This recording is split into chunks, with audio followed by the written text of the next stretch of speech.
mianatra eo a-tongotry Jesosy isan'andro.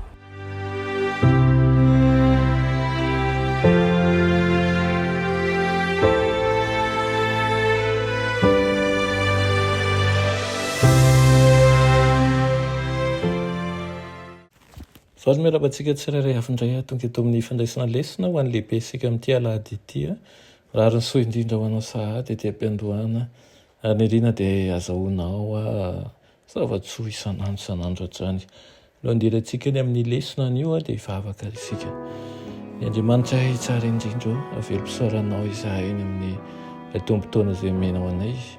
Hainy zavatra rehetra ianao ary miainana ankonana tsirairay avy.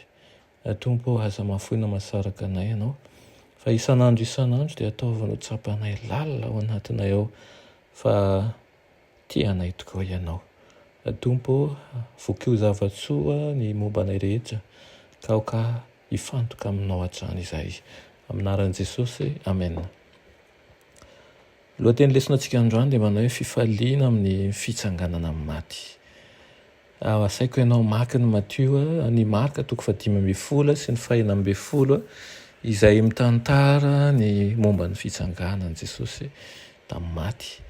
Miara-miaiky manko ny filazantsara efatra fa maty tamin'ny ilay andro antsoina hoe fiomanan'i Jesosy. Manazava ny ankamaroan'ny mpandinika fa manomboka amin'ny filetehan'ny masoandro ny alakamisy hatramin'ny filetehan'ny masoandro ny zoma io andro io. Ny harivan'ny zoma Jesosy no maty. Ary nalevina aingana izy tsy ho tratran'ny filetehan'ny masoandro.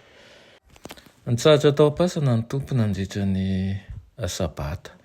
Ary ny mpianatra Jesosy rehetra koa dia nitsahatra tahaka azy. Hoy voalazan'i Luka manao ary tamin'ny sabata dia nitsahatra ihany izy araka ny lalàna. Ho hafahafa tokoa izany fihetsika izany raha toa Jesosy ka nampiditra tao an-tsain'ny mpianatra fa tsy zava-dehibe ny fitandremana ny sabata.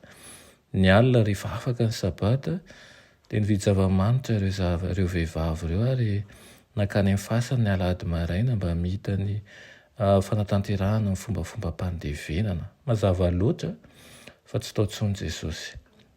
Nanomboka tamin'ny taonjato faharoa dia hitan'ny kristianina fa misy antony manan-danja nitsanganan'i Jesosy tamin'ny maty ny andro alahady. Dia toy izany no nanomboan'izy ireo nanamasina ny alahady kanefa izany tokoa ve no ampianaran'ny testamenta vaovao. Tsy misy teny mihitsy eo amin'ny Baiboly na iray aza manambara ny fanamafisan'ny alahady amin'ny mahafatsiarovany fitsanganana amin'ny maty azy. Ny batisa no natao tsarovana an'izany. Ilay hoe koa niara-ny levina tamin'ny batisa ho amin'ny fahafatesana isika mba ho tahaka ny nananganan'i Kristy tamin'ny maty tamin'ny voninahitry ny ray no andehanantsika kosa amin'ny fiainam-baovao. Hoy ihany koa izy amin'ny Petera voalohany manao hoe isaoran'i Andriamanitra rain'i Jesosy Kristy tompontsika izay niteraka antsika indray araka ny haben'ny famindram-pony ho amin'ny fanantenana velona tamin'ny tsanganan'i Jesosy Kristy tamin'ny maty. Dinio tokoa ny tokony nananan'i Petera momba ny fitsanganan'i Jesosy tamin'ny maty mba ahafahantsika hananantsika ihany koa toky ny mikasika n'izany. Ny rina dia hisintona zava-dehibe amin'izany hatrany isika ka tsy handray tendrona ihany koa avy amin'ny fisainantsika olombelona fa nenenina voalaza soratra masina dia oka isika ngataka ny fanahy masina manazava izany araka ny saintsika. Amen. Eranay tsara indrisan-danitra mbola misaotro anao izahay noho ny amin'izany tenao izany Tompo. Ampianaro izahay mba hifikitra aminao ary koa handeha araka ny sitraponao. Tianay tokoa manko raha ianao no ahompitarika anay mandrakariva ary hampianatra anay ny amin'ny zavatra marina. Amin'ny anaran'i Jesosy, amen.